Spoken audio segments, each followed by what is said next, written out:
लाली लाली डोलिया में लाली दुल्हनिया हो यारे लाल रंग लागल बाटे ओ हार ए ललन जी। अरे लाल रंग लागल बाटे ओ हार ए ललन जी।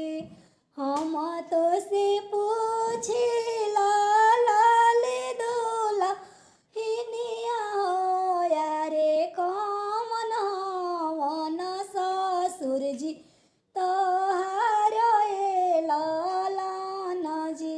यारे कौन हवन भसुर जी तोहार ए ललन जी।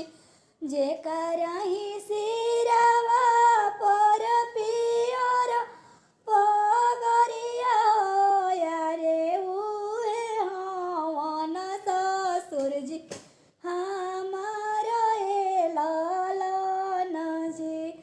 जेकरा ही गलवा में शोभेल चैनवा हो यारे उहे हवन भसुर जी हमार ए ललन जी।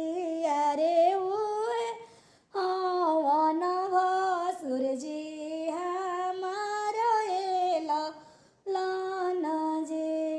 लाली लाली डोलिया में लाली दुल्हनिया हो यारे लाल रंग लागल बाटे ओ हार ए ललन जी।